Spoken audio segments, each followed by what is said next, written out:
Good morning everyone. कैसे हैं बच्चा पार्टी, कैसे हैं आप लोग बेटा। आज के सेशन की शुरुआत करते हैं पॉजिटिव थॉट के साथ। आपका पूरे साल का जो प्लान आउट होने वाला है, उस ड्रीम को कैसे रियलिटी में कन्वर्ट करना है उसकी पहले बात करते हैं। आपने एक सपना देखा है तो उसको नोट डाउन कर लीजिए। उस ड्रीम को रियलिटी में बदलने के लिए आपका एक गोल है।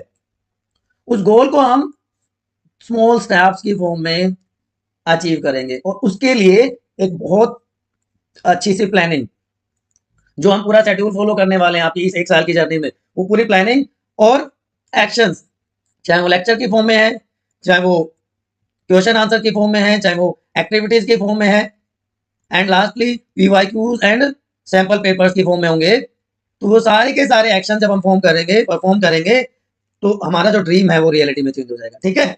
आज का चैप्टर है बच्चों कंट्रोल एंड कोऑर्डिनेशन। दो वर्ड आपको दिखाई दे रहे हैं, कंट्रोल और कोऑर्डिनेशन। क्या बेसिक डिफरेंस है दोनों में। मैं लिख रहा हूं इस पेपर पैड पर, किसके हेल्प से लिख रहा हूं, हैंड की हेल्प से लिख रहा हूं। ठीक है। लेकिन इस राइटिंग प्रोसेस में ना बच्चों, क्या क्या दूसरे ऑर्गन इन्वॉल्व हैं। मेरी आईज सपोर्ट कर रही है, राइट। मैं बोल रहा हूं तो मेरी वॉइस है, मतलब टंग इन्वॉल्व है। तो हैंड, आई और टंग, ये तीन बॉडी के ऑर्गन्स इंडिविजुअली अपना अपना काम कर रहे हैं। हैंड का अपना काम है, आई का काम है देखना, टंग स्पीच में हेल्प कर रही है। लेकिन जब ये डिफरेंट ऑर्गन्स एक साथ एक फंक्शन करते हैं तो वो क्या कहलाएगा, कोऑर्डिनेशन। मेरे हाथ का इंडिविजुअली कंट्रोल है राइटिंग पर, मेरी आईज का कंट्रोल है देखने पर मैं क्या लिख रहा हूं, और मेरी टंग कंट्रोल करिए कि व्हाट आई एम स्पीकिंग। लेकिन जब ये तीनों ऑर्गन एक साथ मिलकर किसी पर्टिकुलर टास्क को परफॉर्म करते हैं तो वो क्या कहलाएगा, कोऑर्डिनेशन। आप साइकिल चलाते हो, आपके हाथ हैंडल पर होते हैं, आपके पैर पेडल पर होते हैं, आपकी आईज रोड देख रही होती है, आपका ब्रेन उन सब कामों को एक सिस्टमेटिक वे में परफॉर्म करवाता है। That is known as coordination. Is it clear to everyone. चलिए, तो कोऑर्डिनेशन क्या हो गया, कि जो वेरियस ऑर्गन्स हैं वो एक सिस्टमेटिक, कंट्रोल और एफिशिएंट वे में एक प्रॉपर रेस्पॉन्स को परफॉर्म कर पाए, that is known as coordination.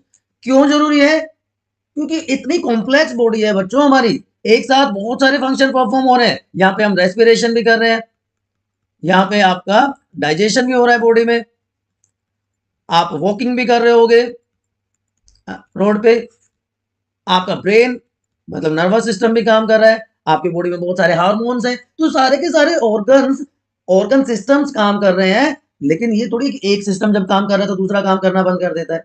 तो इसलिए उन सबके बीच में एक बैलेंस मेंटेन करना है ना, जो स्पेशलाइजेशन है उस ऑर्गन का, उन स्पेशलाइजेशन को एक साथ मिला देना, that is known as coordination. और इसीलिए तो जरूरी है कि हर ऑर्गन स्पेशलाइज फंक्शन परफॉर्म कर रहा है। तो इन सारे के सारे ऑर्गन्स की फंक्शनिंग को एक रेस्पॉन्स का स्टिमुलस के फॉर्म में रिजल्ट देना, that's why it is necessary. Is it clear. Okay. तो क्योंकि हम मल्टी सेलुलर ऑर्गेनिजम्स हैं, क्योंकि हम कॉम्प्लेक्स ऑर्गेनिज्म है, तो हायर ऑर्गेनिज्म में हम दो ग्रुप्स की बात कर लेते हैं। एक प्लांट ग्रुप हो गया और एक एनिमल ग्रुप हो गया, इंक्लूडिंग ह्यूमन बींग्स, जिसमें हम भी आ गए, ह्यूमन बींग्स भी, राइट। तो कोऑर्डिनेशन की बात अगर प्लांट और एनिमल में करें तो बच्चों प्लांट्स में सिर्फ हार्मोनल रेगुलेशन होता है, वहां पर नर्वस सिस्टम एब्सेंट होता है। प्लांट्स में नर्वस सिस्टम नहीं पाया जाता, क्योंकि प्लांट्स की कॉम्प्लेक्सिटी भी तो सिंपल है एज कम्पेयर टू एनिमल्स। भाई प्लांट क्या करते हैं, प्लांट क्या जाते हैं आपकी तरह कि यहां से उठकर यहां चला गया एक प्लांट, अपनी पोजीशन चेंज कर ली, ऐसा होता है क्या। लेकिन एनिमल्स मूव करते हैं और उनमें लोकोमोशन भी होता है, लेकिन प्लांट्स में सिर्फ मूवमेंट होता है। आप में से कितनों को पता है कि मूवमेंट और लोकोमोशन में क्या बेसिक डिफरेंस होता है, बताइए एक बार कमेंट सेक्शन में जरा, देखते हैं कितने बच्चों को पता है। What is the difference between movement and locomotion, बोलो फटाफट। कि भाई हम, ये एक प्लांट है, ये अपनी फिक्स पोजीशन के लेफ्ट राइट फ्रंट बैक एक जगह पे रह के ही तो हिल डुल रहा है, दैट इज ऑन मूवमेंट। लेकिन एक इंसान, एक ह्यूमन बीइंग, एक एनिमल एक जगह से दूसरी जगह पे जा सकता है, दैट इज कॉल्ड लोकोमोशन। तो प्लांट्स में सिर्फ होता है मूवमेंट, एनिमल्स मूवमेंट और लोकोमोशन दोनों शो करते हैं। इसी तरह प्लांट्स में कोई वेल ऑर्गेनाइज एक्सक्रीटरी सिस्टम नहीं होता। तो कॉम्प्लेक्सिटी प्लांट्स की थोड़ी सी सिंपल है, तो वहां पे सिर्फ हार्मोनल सिस्टम होता है, लेकिन एनिमल्स हायर कॉम्प्लेक्स ऑर्गेनिजम्स है, इसलिए वहां पे हार्मोनल रेगुलेशन भी है और नर्वस सिस्टम की भी जरूरत होती है। तो ह्यूमन बीइंग्स में नर्वस और हार्मोनल दोनों सिस्टम प्रेजेंट होते हैं। नर्वस सिस्टम इलेक्ट्रिकल इंपल्सेस के थ्रू काम करेगा और एंडोक्राइन सिस्टम हार्मोन्स के थ्रू। ठीक है, चलिए दोनों सिस्टम्स की बात करेंगे। एक जनरल टर्म बता देता हूँ, डेफिनेशन बता देता हूँ। What are hormones? कि केमिकल सब्सटेंसेस हैं जो बहुत स्मॉल क्वांटिटी में रिलीज होते हैं। Number one, chemical substances very specific in their function, तो टारगेट ऑर्गन पे काम करते हैं और उन सारे फंक्शनिंग को नर्वस सिस्टम कंट्रोल करता है, मतलब एंडोक्राइन सिस्टम को भी नर्वस सिस्टम रेगुलेट करता है। ठीक है, हार्मोन्स एंडोक्राइन ग्लैंड्स की सिक्रेशन होती है। एक्सोक्राइन एंडोक्राइन ग्लैंड दो टाइप के ग्लैंड्स होते हैं, हम डिटेल में बात कर लेंगे इसकी। ठीक, तो दो टाइप का नर्वस सिस्टम, सॉरी दो टाइप के सिस्टम्स हैं ह्यूमन बीइंग्स में, एंडोक्राइन एंड नर्वस सिस्टम। चलिए, तो जो हमारा एंडोक्राइन सिस्टम है वो कैसे काम करेगा? देखो, स्टिमुलस क्या होता है? Any change in external environment of an organism. हमारा जो सराउंडिंग एटमॉस्फेयर है उसमें कोई भी चेंज, उसको हम क्या कह देते हैं? स्टिमुलस। वो हीट की फॉर्म में हो सकता है, लाइट की फॉर्म में हो सकता है, साउंड की फॉर्म में, किसी भी तरह का चेंज जो है हमारे एक्सटर्नल एनवायरनमेंट में वो स्टिमुलस का काम करेगा। तो उस स्टिमुलस, जैसे वो स्टिमुलस मिलेगा हमारा नर्वस सिस्टम हो जाएगा एक्टिव और वो हॉर्मोन्स सिक्रीट कर देगा, करवा देगा रेदर एंडोक्राइन सिस्टम से। अब ये हार्मोन ब्लड में पहुंच जाएंगे एंडोक्राइन ग्लैंड के थ्रू और टारगेट ऑर्गन पे काम करके जो स्टिमुलस था उसके अगेंस्ट रेस्पॉन्स शो कर देंगे। ठीक है ना, और हमारी बॉडी अप्रोप्रिएट एक्शन ले लेगी। तो in this way hormonal action या कोऑर्डिनेशन टेक्स प्लेस। लेकिन जो थोड़ा नर्वस सिस्टम होता है उसके उसकी जो फंक्शनिंग है थोड़ी सी एडवांस होती है। तो देखिए, जो एंडोक्राइन सिस्टम है ना बच्चों, अगर हम उसका कंपैरिजन करें हमारे नर्वस सिस्टम के साथ, तो ऑर्गन और टिश्यू के बीच में एंडोक्राइन सिस्टम का डायरेक्ट कनेक्शन नहीं होता, वो केमिकल सिक्रीट करता है जिनको हम हार्मोन्स कहते हैं, है ना।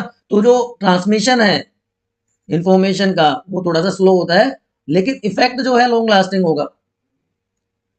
एट द सेम टाइम जो हमारा ब्रेन है, जो हमारी स्पाइनल कोड है, जो नर्वस सिस्टम के पार्ट है, वो डायरेक्टली कनेक्टेड होते हैं हमारे बॉडी के ऑर्गन से, सेल से, टिश्यू से। तो जो ट्रांसमिशन है, नर्व इंपल्स का जो ट्रांसमिशन है बहुत फास्ट होता है बट शॉर्ट टर्म होता है। इसी तरह जो नर्वस कोऑर्डिनेशन होगा ना वो अलग अलग सिस्टम के कोऑर्डिनेशन से होगा। कि भाई आगे हम पढ़ेंगे ना नर्वस सिस्टम, सॉरी जो हमारा ह्यूमन बीइंग्स में जो नर्वस रेगुलेशन है उसमें central nervous system, peripheral nervous system और इसमें ऑटोनोमिक नर्वस सिस्टम, तो इन सबका कोऑर्डिनेशन जो होगा उसकी वजह से होता है। और मैसेज करने के लिए अलग अलग टाइप के नर्व्स होती हैं, motor nerve, sensory nerve, mix nerve. तो जो नर्व्स और नर्वस सिस्टम का जो कोऑर्डिनेटेड इफेक्ट है वो डिफरेंट फंक्शन परफॉर्म करवाता है।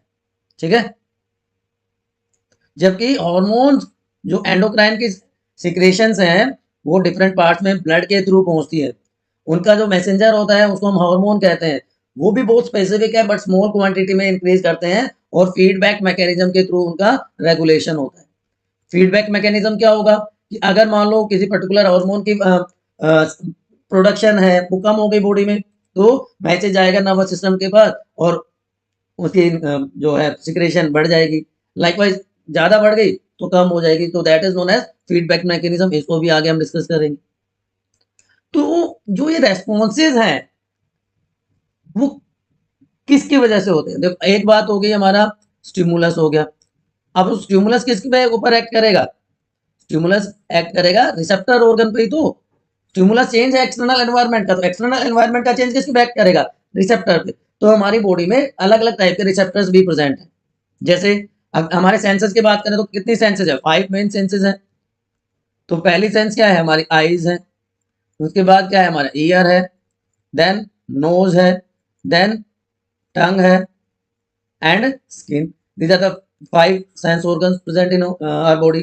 तो इन सेंस ऑर्गन पे स्पेसिफिक रिसेप्टर्स प्रेजेंट है। अगर वो है आईज में तो फोटो रिसेप्टर कह देंगे।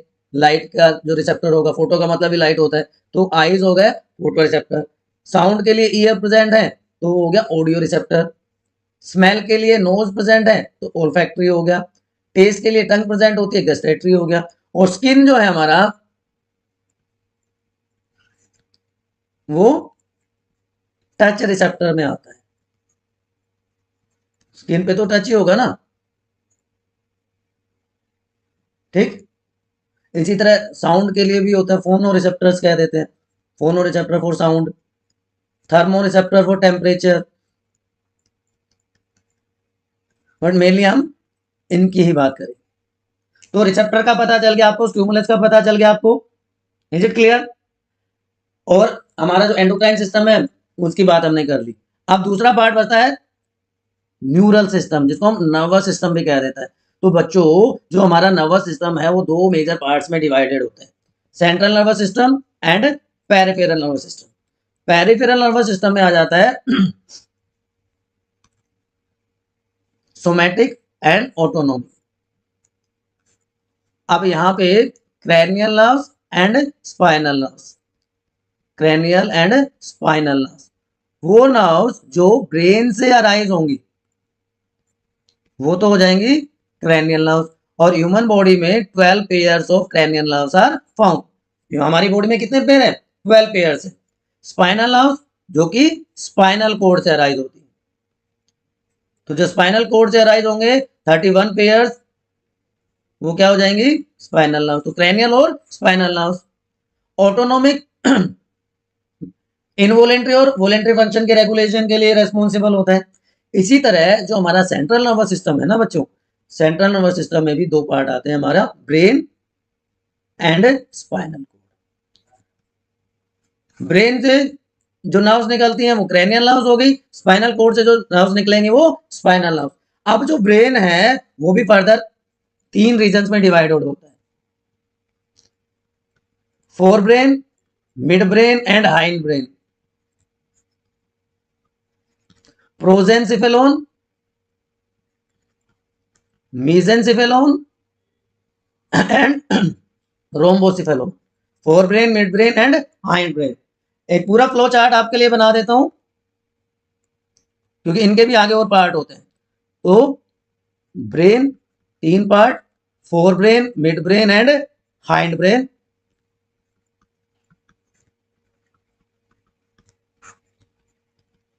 ठीक है जी, ये ठीक हो गया। अब फोर ब्रेन में कौन से पार्ट होंगे, फोर ब्रेन में सबसे पहले आ जाएगा आपका सेरेब्रम, थिंकिंग सेंटर हो गया। उसके बाद ऑल्फैक्टरी लोब्स एंड डायंसिफेलोन। ये बात होगी फोर ब्रेन की। मिड ब्रेन में 2 स्ट्रक्चर्स प्रेजेंट होती हैं, corpora quadrigemina, corpora quadrigemina and cerebral peduncles. इनको हम डिटेल में डिस्कस करेंगे, अभी आपके लिए फ्लो चार्ट बना रहा हूं। और hind brain involves cerebellum, pons varolii, जिसको हम सिंपल पोन्स भी कह देते हैं, एंड मेडुला ओब्लोंगेटा। ठीक, तो these are different parts of human brain. ठीक है बच्चों, तो ये हमारा नर्वस सिस्टम का, जो सेंट्रल नर्वस सिस्टम का पहला पार्ट होता है ब्रेन, और दूसरा होता है स्पाइनल कोड। तो ये दोनों मिलके सेंट्रल नर्वस सिस्टम बना देते हैं। चलिए, अब नर्वस सिस्टम की फंक्शनिंग पे आ जाते हैं हम, कि हमने बात करी कि हमारे पास स्पेशलाइज्ड सेंस ऑर्गन्स हैं जो एक्सटर्नल स्टिमुलस को रिसीव करते हैं, और उनको हम क्या कह देते हैं, रिसेप्टर्स। तो स्टिमुलस जो रेस्पॉन्स को लेके आता है किसी भी ऑर्गेनिज्म के पास, ये हो गया स्टिमुलस। मान लो आप किचन में खड़े हैं और आपने जो हमारा पेन है, जो हॉट पेन है, उसके ऊपर हाथ लगा दिया, तो यहाँ पे टेम्परेचर एक स्टिमुलस हो गया, या आप किसी फास्ट मूविंग व्हीकल को अपनी तरफ आते हुए देख रहे हैं, तो वो स्टिमुलस हो गया। हमारी आईज रिसेप्टर का काम करेंगी, या हमारी स्किन रिसेप्टर का काम करेगी। तो स्टिमुलस था, स्टिमुलस रेस्पॉन्स लेके आया है या इंफॉर्मेशन लेके आया टुवर्ड्स रिसेप्टर। अब ये रिसेप्टर क्या करेगा, इंफॉर्मेशन भेजेगा सेंट्रल नर्वस सिस्टम में, ब्रेन के पास, इंपल्स की फॉर्म में। वो इंपल्स न्यूरॉन के हेल्प से इंफॉर्मेशन को लेके जाएगा। They are different type of neurons. तो इंपल्स वो इलेक्ट्रोकेमिकल सिग्नल जो नर्व्स पास करती हैं ब्रेन या स्पाइनल कोड को, सेंट्रल नर्वस सिस्टम को, तो क्या कह देते हैं उसको हम, इंपल्स। तो तीन चीजें हो गई अब हमारे पास। सबसे पहले हमारे पास क्या था, स्टिमुलस था। स्टिमुलस को किसने परसीव किया, रिसेप्टर ने। रिसेप्टर ने इंफॉर्मेशन किसके पास पहुंचाई, सेंट्रल नर्वस सिस्टम के पास। किसकी हेल्प से, इंपल्स की हेल्प से। इंपल्स कौन कैरी करता है, न्यूरॉन। बात समझ में आ गई। अब सेंट्रल नर्वस सिस्टम से जो भी इंफॉर्मेशन मिलेगी वो दूसरे टाइप के न्यूरॉन के हेल्प से हमारे इफेक्टर ऑर्गन तक आ जाएगी। और अगर टच है तो टच के केस में हमारी आर्म या हमारा लेग या हमारी स्किन इफेक्टर ऑर्गन का काम करेगी। हम वहां से उसको हटा लेंगे तो क्या प्रोड्यूस होगा, रेस्पॉन्स प्रोड्यूस होगा, रिजल्ट आएगा। तो ये पूरा का पूरा जो पाथवे है, यहाँ पे stimulus, receptor, impulse, central nervous system and effector organs produces a particular result और रेस्पॉन्स। ठीक बच्चों, यहाँ तक कोई कंफ्यूजन है किसी को? ये इंट्रोडक्टरी पार्ट में जो जो वर्ड मैं आपको बता रहा हूँ ना, बहुत क्रूशियल है, बहुत बहुत इंपॉर्टेंट है। आप एक को भी स्किप नहीं कर सकते। क्या आप स्किप कर दोगे कि भाई स्टिमुलस क्या होता है? अगर आपको स्टिमुलस ही नहीं पता तो आपको क्या पता चलेगा कि भाई रेस्पॉन्स क्या होता है? आपको स्टिमुलस ही नहीं पता तो आपको कैसे पता चलेगा कि इंपल्स कौन लेके जाता है ना? ये सारे वर्ड इंपॉर्टेंट है। स्टिमुलस है, इंपल्स है, रिसेप्टर है, इफेक्टर है, ये सारे के सारे वर्ड्स आपको पता होना चाहिए, राइट? तो stimulus any change in external environment, वो क्या हो गया, स्टिमुलस। ठीक। इंपल्स वो इलेक्ट्रोकेमिकल इंफॉर्मेशन जो न्यूरॉन कैरी करते हैं, नर्व फाइबर्स कैरी करते हैं। रिसेप्टर जिस जो स्टिमुलस को रिसीव करते हैं। इफेक्टर न्यूरॉन की इंफॉर्मेशन को जो एक्शन में कन्वर्ट कर देते हैं, जिनके ऊपर एक्शन होता है, जिसकी वजह से हम कोई अनअवॉइडेबल कंडीशन को से दूर हो जाते हैं, दैट इज इफेक्टर ऑर्गन। ठीक। तो stimulus, impulse, receptor, response, effector, ये 5 वर्ड अगर कोई भी कंफ्यूजन अभी तक तो प्लीज एक बार फिर से पूछ लीजिए। उसके बाद मैं बात करता हूं हमारे नर्वस सिस्टम की, जिसमें मैंने अभी आपको बताया सेंट्रल नर्वस सिस्टम और पेरिफेरल नर्वस सिस्टम होते हैं। मैंने फ्लो चार्ट बनाया था आपके लिए सेंट्रल नर्वस सिस्टम का। तो सेंट्रल नर्वस सिस्टम में क्या हो गया, दो ही चीजें हैं सेंट्रल नर्वस सिस्टम में, आपका ब्रेन है और आपका स्पाइनल कोड। ये दोनों मिलकर क्या बना देते हैं, central nervous system. Peripheral nervous system, यहाँ पे क्रैनियल नर्व्स, स्पाइनल नर्व्स और विसरल नर्व्स। क्रैनियल नर्व्स जो कि ब्रेन से अराइज होती है, स्पाइनल नर्व जो कि स्पाइनल कोड से अराइज होती है। और इन दोनों के बीच का जो कम्युनिकेशन है, ब्रेन स्पाइनल कोड जो बाकी बॉडी ऑर्गन के साथ कम्युनिकेट करती है, वो पेरिफेरल नर्वस सिस्टम है। ठीक। तो सेंट्रल नर्वस सिस्टम मैं ऑलरेडी बता चुका। अब जो हमारा सेंट्रल नर्वस सिस्टम है ना बच्चों, उसके पार्ट्स मैं दोबारा से आपको डिटेल में बताने वाला हूं, लेकिन क्योंकि बहुत डेलिकेट ऑर्गन है, बहुत ही डेलिकेट ऑर्गन है, इसलिए नेचर ने क्या किया, नेचर ने इसको एक बोनी कैविटी में प्रोटेक्ट कर दिया। उस बोनी कैविटी को क्या क्या कहते हैं, हम क्रेनियम कहते हैं या स्कल कहते हैं। ठीक। तो ऊपर की तरफ तो क्या हो गया, क्रैनियम हो गया, ऊपर की तरफ क्या हो गया, क्रैनियम हो गया, स्कल होगी। लेकिन इंटरनली भी ये 3 डेलिकेट मेम्ब्रेन से प्रोटेक्टेड होता है, कवर्ड होता है, जिनको कहते हैं मेनिंजेस। ये 3 डेलिकेट मेम्ब्रेन्स इसको प्रोटेक्शन प्रोवाइड करती है। तो सबसे ऊपर की होती है उसको कहते हैं ड्यूरामेटर, ड्यूरामेटर। उसके बाद जो होती है उसको कहते हैं अरेक्नोइड मेम्ब्रेन, और सबसे लास्ट में जो होगी उसको कहते हैं पायामेटर। तो dura mater, arachnoid membrane and pia mater 3 membranes structures हैं जो ब्रेन को इंटरनली प्रोटेक्शन प्रोवाइड करती है। इनको हम मेनिंजेस कहते हैं। तो कितनी मेनिंजेस होती हैं ह्यूमन ब्रेन में? 3। और इन तीनों मेम्ब्रेन के बीच में ना बच्चों, इन तीनों मेम्ब्रेन्स के बीच में एक फ्लूइड भरा होता है। उस फ्लूइड को कहते हैं CSF, सेरेब्रोस्पाइनल फ्लूइड, जो इनके बीच के फ्रिक्शन को रिड्यूस करता है। ठीक, उसको मैकेनिकल शॉक से बचाता है हमारे ब्रेन को। ठीक, और इसी तरह हमारी स्पाइनल कोड में भी, स्पाइनल कोड में भी CSF और मेनिंजेस प्रेजेंट होती हैं, उसको भी प्रोटेक्शन वो प्रोवाइड करती हैं। स्पाइनल कोड में एक्स्ट्रा प्रोटेक्शन कौन प्रोवाइड करता है? स्पाइनल कोड को एक्स्ट्रा प्रोटेक्शन प्रोवाइड करता है वर्टिब्रल कॉलम। तो प्रोटेक्टिव कवरिंग पता चल गई, ड्यूरामेटर, अरेक्नोइड मेम्ब्रेन, पायामेटर, बीच में सेरेब्रोस्पाइनल फ्लूइड जो उसको प्रोटेक्शन प्रोवाइड कर रहा है। Is it clear? सबसे बाहर स्कल या क्रैनियम, स्पाइनल कोड को भी ये दोनों क्या कहते हैं, मेनिंजेस और cerebrospinal sorry CSF cerebrospinal fluid protect करता है। उसके अलावा वर्टिब्रल कॉलम उसको प्रोटेक्शन प्रोवाइड कर देता है। अब पेरिफेरल नर्वस सिस्टम, एक तरफ स्पाइनल नर्व्स, एक तरफ 12 पेयर ऑफ क्रैनियल नर्व्स, ये मिलके क्या बना देंगे? Peripheral nervous system. Cranial nerves brain से राइज होती हैं और यहाँ पे जो हेड रीजन में जो भी ऑर्गन्स हैं उनको कवर कर देता है। अलग अलग बॉडी पार्ट से कनेक्टेड होती है। लाइकवाइज स्पाइनल कोड से 31 पेयर्स राइज होती हैं स्पाइनल नर्व्स की। तो यहाँ से लेके बाकी पार्ट में जो कोऑर्डिनेशन का काम है वो स्पाइनल नर्व्स कर देंगे। तो CSF, CNS और PNS दोनों क्लियर हो गए। उसके बाद ANS, ऑटोनोमिक नर्वस सिस्टम। बहुत सारे इनवॉलेंटरी फंक्शन भी होते हैं हमारी बॉडी में, तो उनको कौन रेगुलेट करेगा?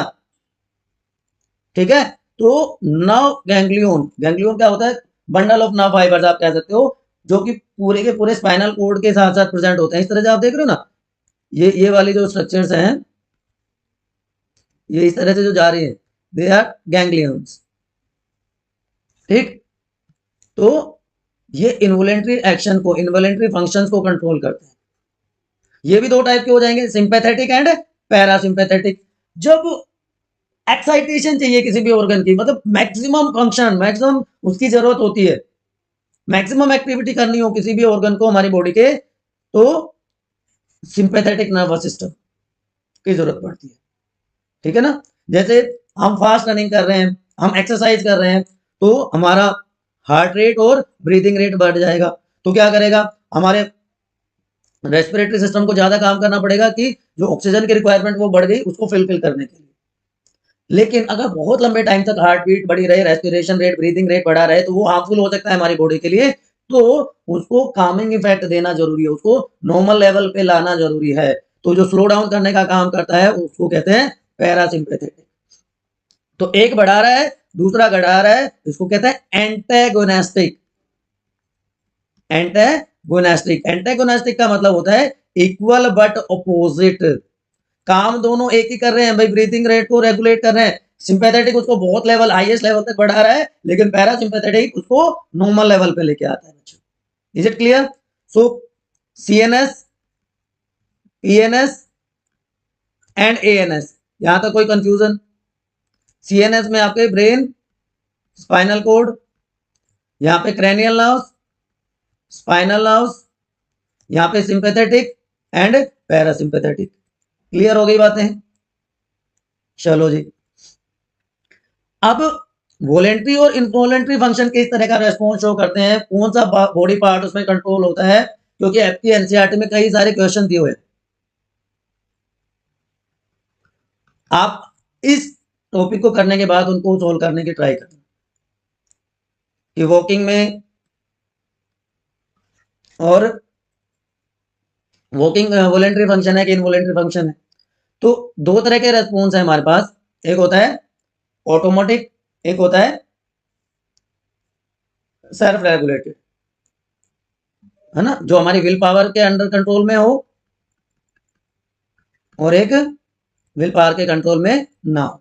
तो विल पावर के कंट्रोल में जो नहीं होता उसको ही तो हम कहते हैं इनवॉलेंटरी। तो रेस्पॉन्स कैसा है, वॉलेंटरी है, ऑटोमेटिक नहीं है। तो सेरेब्रम जो लार्जेस्ट पार्ट है हमारे ब्रेन का, ये थोड़ा सा आपको लग रहा होगा कि क्या वर्ड आ गया, चलो कोई बात नहीं, इसके बाद जब हम सेंट्रल नर्वस सिस्टम के पार्ट्स की बात करेंगे तो आ जाएगा। मैं आपको अभी बता देता हूँ, जो लार्जेस्ट पार्ट होता है ब्रेन का उसको कहते हैं सेरेब्रम। सेंट्रल नर्वस सिस्टम का पार्ट है वो वॉलेंटरी फंक्शंस को कंट्रोल करता है, और इनवॉलेंटरी फंक्शन को कंट्रोल करता है हाइंड ब्रेन का मेडुला ऑब्लंगेटा, जो कि स्पाइनल कॉर्ड से कनेक्टेड होता है। तो जो वॉलेंटरी एक्शंस हैं हमेशा स्लो होंगे, लेकिन इनवॉलेंटरी फंक्शंस बहुत फास्ट होते हैं, सोचने का टाइम ही नहीं मिलता। तो अभी तक जो हमने समझा था वो सारा इसमें आ रहा है। देखो हमने क्या बात करी थी कि रिसेप्टर होता है, बिल्कुल होता है जी। उसके बाद क्या होता है, रिसेप्टर अपनी इंफॉर्मेशन कहाँ पे लेके जाता है, इंपल्स की हेल्प से सेंट्रल नर्वस सिस्टम में ब्रेन में ले गया, स्पाइनल कॉर्ड में ले गया, और जो सेंट्रल नर्वस सिस्टम है वो इफेक्टर ऑर्गन को रेस्पॉन्स देता है जिससे काम हो जाता है ना। इनवॉलेंटरी में भी यही होगा, लेकिन यहाँ पे सेरेब्रम उसको कंट्रोल कर रहा है, यहाँ पे मेडुला ऑब्लंगेटा इसको कंट्रोल कर रहा है। This is the basic difference.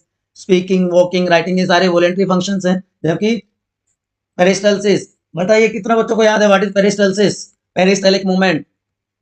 Hint दे देता हूँ, ईसोफेगस में होता है डाइजेशन के टाइम पे। तो ये हार्ट बीट और रेस्पिरेशन ये सारे इनवॉलेंटरी फंक्शंस हैं। तो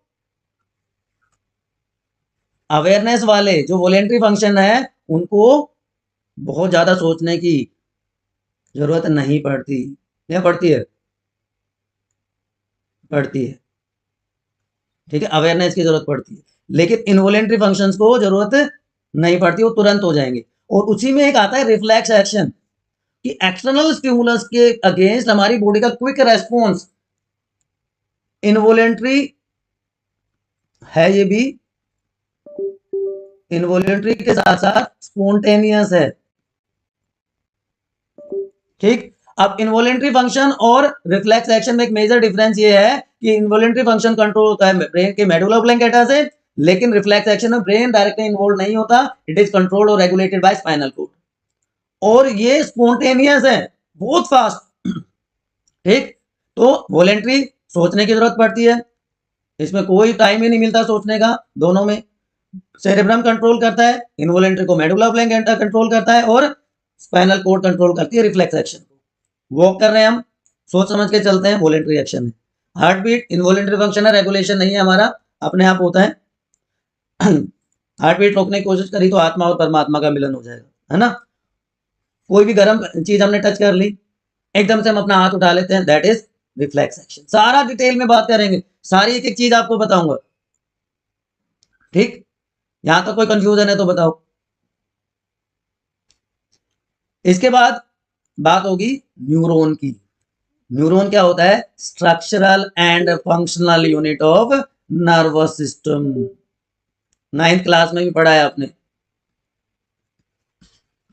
तो इसके बाद इसकी बात करेंगे, हमारे ब्रेन की बात करेंगे, उसके पार्ट्स को डिस्कस करेंगे। तो बहुत सारे रिफ्लेक्स एक्शन का मैकेनिज्म होगा, बहुत इंटरेस्टिंग चैप्टर है, बहुत इंफॉर्मेटिव चैप्टर है, यू विल एंजॉय। बस आपको क्या करना है, आपको क्या करते रहना है, आपको अपने स्टडी डेस्टिनेशन बायोनिति पर बने रहना है बच्चों।